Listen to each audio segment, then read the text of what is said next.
Keshod railway station પર મુસાફરોને પાયાની સુવિધા ઉપલબ્ધ કરાવવા અને લાંબા અંતરની ટ્રેનોને સ્ટોપેજ આપવાની માંગ સાથે કેશોદ હિતરક્ષક સમિતિએ વેસ્ટર્ન રેલવેને અલ્ટિમેટમ આપ્યું છે. અગાઉ અનેક રજૂઆતો છતાં કોઈ હકારાત્મક કાર્યવાહી ન થતાં સમિતિએ ગાંધી ચિંધ્યા માર્ગે તબક્કાવાર આંદોલનની જાહેરાત કરી છે.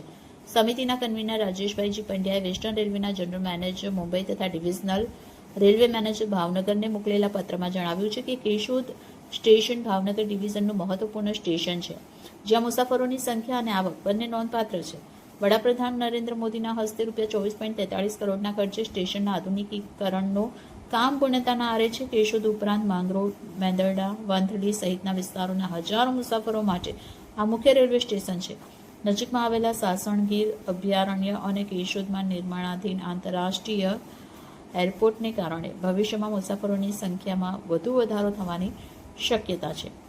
ત્યારે મુખ્ય માંગણીઓમાં વેરાવળ હરિદ્વાર, વેરાવળ બનારસ, વેરાવળ ઇન્દોર, સોમનાથ અમદાવાદ વંદે ભારત તથા વેરાવળ મુંબઈ સહિતની લાંબા અંતરની ટ્રેનોને કેશોદ ખાતે સ્ટોપેજ આપવામાં આવે. પ્લેટફોર્મ નંબર 3ની પૂર્વ બાજુએ બુકિંગ વિન્ડો શરૂ કરવામાં આવે, જેથી પૂર્વ વિસ્તારના મુસાફરોને સરળતા રહે. પ્લેટફોર્મની આગળ પાછળના ભાગમાં મુસાફર માટે સિમેન્ટના બાકડાની વ્યવસ્થા કરવામાં આવે. સમિતિએ પોતાના ખર્ચે બાકડા મૂકવાની પણ તૈયારી દર્શાવી છે.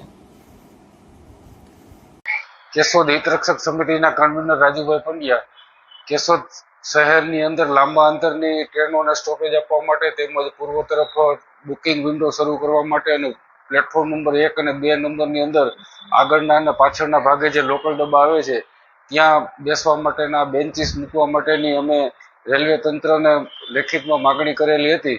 ત્યારે 10 દિવસને બદલે આજે 15 દિવસ થયા છતાં રેલવે તંત્ર દ્વારા કોઈ પણ જાતનું લેખિતમાં હકારાત્મક અભિગમ અપનાવી અને પ્રત્યુત્તર આપવામાં ન આવતા આજરોજ અમે જાહેર કરીએ છીએ કે તારીખ 17 તારીખથી કેશોદ રેલવે સ્ટેશન પાસે અમે ભૂખ હડતાલ પર અચોક્કસ મુદતની શરૂ કરીશું અને અમારી સાથે ટેકામાં કેશોદ, માંગરોળ અને મેંદરડાના વિવિધ વેપારી સંગઠનો અને સામાજિક સંગઠનો છે એ પ્રતિક ઉપવાસમાં જોડાશે.